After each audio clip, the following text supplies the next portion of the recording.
South Carolina is full of Southern history seeped into the soil from here in the Grand Strand to the Low Country and over to the Upstate. But for this story, we're heading to the PD, where a family meets every year to celebrate more than just a reunion. Here's me and photojournalist George Hansen's special report, Our Family History, the Story of Jamestown.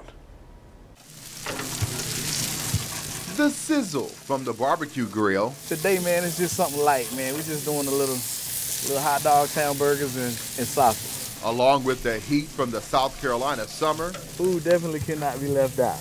Could only mean one thing, a family celebration.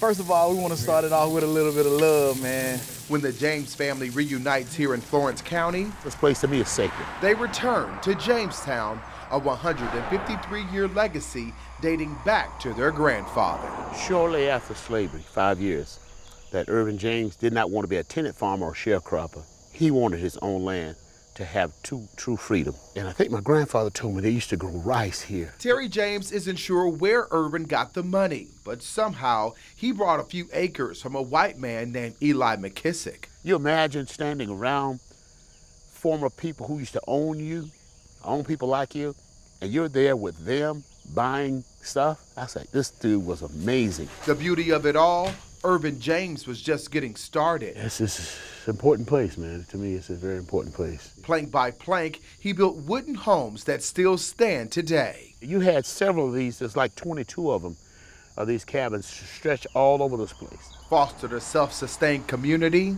Everything was grown here. And maintained a safe haven for Black South Carolinians. They love coming to Jamestown. It's that pride that encourages the James family and friends alike. Hey, what y'all doing over there? To return to Jamestown every year for a celebration. What does hope and love look like for the formerly enslaved? Well, this is it. From the artistry of craftsmanship. I'm making the furniture that our ancestors would have used, and I'm making that same furniture using the same tools and techniques that they did. They didn't have Walmart. To the styling of woodwork. Here at Jamestown, the ancestors made everything. Everything that they ever needed in life came from the forest. Whether hickory, ash, maple, cedar, cypress, they knew which woods were hardwoods, which ones were softwoods, and they made use of everything. And the soul of original outdoor cooking. So you got some cast iron pots here, we got some okra rice in this pot, we got some tomatoes stewing down with a pork shank, we'll throw some butter beans in here. So there's old time cooking. It's all in appreciation to Irvin James and the legacy he left behind. As his descendants, we have an assignment, and to carry that assignment out, to make Jamestown not just survive, but to thrive. And a promise to never let go. No selling around here, none, zero, zilch. It's important that we keep this place. This is in Jamestown. This is home. Derrion Henderson, WMBF News. The story of Jamestown doesn't stop there. As Terry James uncovered more of his family history, he discovered a connection unlike anything he'd ever imagined. I like connecting the dots, and that was an important dot. Because when you dig and dig and you can't find anything and you hit walls, and then somebody comes down and knocks your wall down. Yeah. Gotta feel like amazing. It was.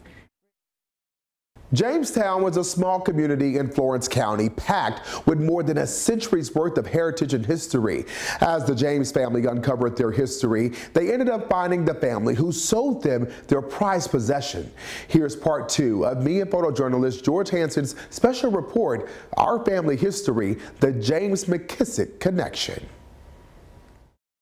So, what's all of this?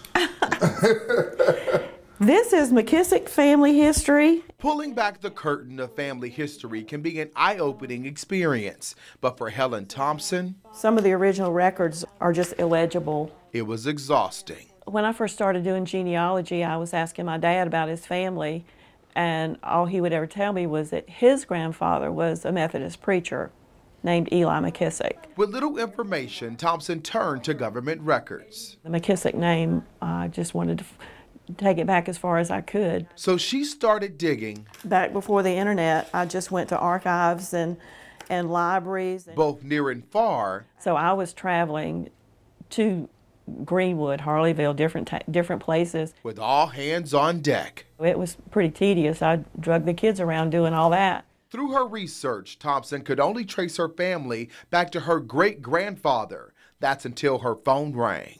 I got the phone call from Terry James. And what happened when you got that phone call?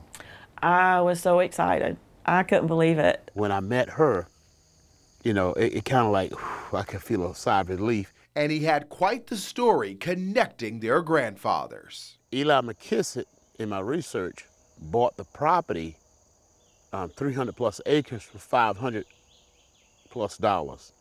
But he sold a portion of that land to Irvin James for $700. Facing backlash after the sale following the Civil War, Eli McKissick fled to Georgia while Irvin James stayed put, renamed the property Jamestown, and created a self-sustained black community that's still family-owned today.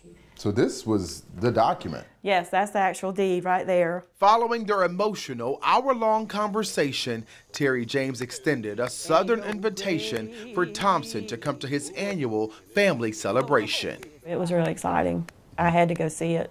I had to go see that property. Ain't no grave gonna hold this body down. And what she saw, she just looked around, she just started crying. It was emotional for me too. Blew her mind.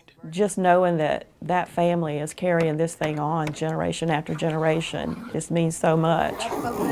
They've not let the history drop. They wanted to pass it on, you know, down through the generations, and it's just incredible. While no census document will ever reveal the deal behind their grandfather's 1870s agreement, I don't know his motive, but yet what came out of that was just great. both James and Thompson are assured their family history will be connected forever. 100 years later, we found each other. In Jamestown, Derrion Henderson, Ain't no grave WMBF News. gonna hold this body down.